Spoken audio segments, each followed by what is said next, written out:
ഇവിടെ നമ്മുടെ സംസ്ഥാനത്തിൻ്റെ പ്രത്യേകത നാടിൻ്റെ ഗുണപരമായ കാര്യങ്ങൾ, നാടിൻ്റെ പുരോഗതിയുമായി ബന്ധപ്പെട്ട കാര്യങ്ങൾ, ഒട്ടേറെ മേഖലകളിൽ വരുന്ന വികസനവുമായി ബന്ധപ്പെട്ടുള്ള കാര്യങ്ങൾ, അത്തരം കാര്യങ്ങൾ നാട് വലിയ തോതിൽ അറിയാതിരിക്കണം എന്ന ഒരു നിർബന്ധം കേരളത്തിലെ ഒരു വിഭാഗത്തിന് ഉണ്ട് എന്നതാണ് നമുക്ക് കാണാൻ സാധിക്കുക. ഇതിൻ്റെ ഭാഗമായി സംഭവിക്കുന്നത് അങ്ങേയറ്റം നിഷേധപരമായ വാർത്തകൾ. കേരളം വലിയ തോതിൽ പുറകോട്ട് പോവുകയാണ്, സാമ്പത്തിക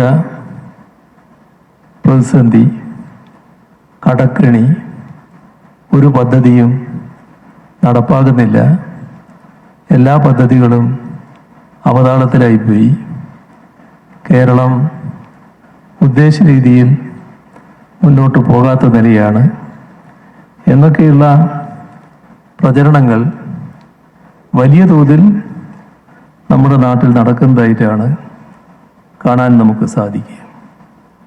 അതിലൊരു ഭാഗം കേരളം കടക്കെണിയിലാണ് എന്ന് പ്രചരിപ്പിക്കുന്നതാണ്. അത് വലിയ പെരുപ്പിച്ച കണക്ക് അതിൻ്റെ ഭാഗമായി കേൾക്കാൻ നമുക്ക് സാധിക്കുന്നുണ്ട്. ഇതിൻ്റെ ഫലമായി കടുത്ത ഗുരുതരമായ സാമ്പത്തിക പ്രതിസന്ധി നേരിടുന്നു എന്നും പ്രചരിപ്പിക്കുന്നത് നമുക്ക് കാണാം. പക്ഷേ ഈ കാര്യത്തിൽ വസ്തുതയുടെ ഒരു കണികയും ഇല്ല എന്നതാണ് യഥാർത്ഥ വശം. നമ്മുടെ റിസർവ് ബാങ്ക് ഓഫ് ഇന്ത്യയുടെ കണക്ക് പരിശോധിച്ചാൽ കഴിഞ്ഞ 2 വർഷം 2022-23, 2023-24 ഈ 2 വർഷം നമ്മുടെ കടവും ആഭ്യന്തര വരുമാനവും തമ്മിലുള്ള അനുപാതം, അത് ഇവിടെ പ്രചരിപ്പിച്ചുകൊണ്ടിരിക്കുന്ന കാര്യം ഏറ്റവും വലിയ വർദ്ധിച്ച അനുപാതം കേരളത്തിലാണ് എന്നാണ്. എന്നാൽ നമ്മുടെ രാജ്യത്ത് പല സംസ്ഥാനങ്ങളുടെയും അനുപാതം നമ്മളെക്കാളും കൂടുതലാണ് എന്ന് കാണാൻ സാധിക്കും. നമ്മുടെ രാജ്യത്ത് ബീഹാർ 2022-23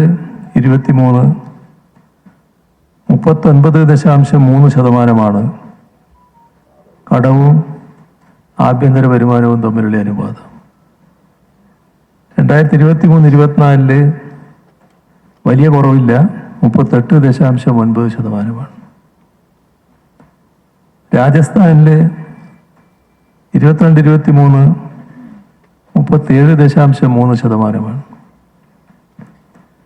23-24 37.1%. റിസർവ് ബാങ്ക് പറയുന്ന കണക്കാണിത്. പഞ്ചാബിൽ 47.1%. അത് 23-24 ആയപ്പോൾ 47.6%. പശ്ചിമ ബംഗാൾ 22-23 39.1%. 23-24 38.3%. അപ്പോൾ പല സംസ്ഥാനങ്ങൾ നമ്മളെക്കാളും കൂടിയ അനുപാതത്തിൽ നിൽക്കുകയാണ്. എന്നാൽ കേന്ദ്രത്തിൻ്റെ അവസ്ഥയോ, കേന്ദ്ര സർക്കാരിൻ്റെ കടവും ആഭ്യന്തര വരുമാന അനുപാതം 56%. അപ്പോൾ നമ്മുടെ സ്ഥിതി എന്താ? നമ്മൾ 22-23 35.38%. 23-24 34.2%. നല്ല കുറവ് ഈ കാര്യത്തിലുണ്ടായിരിക്കുന്നു.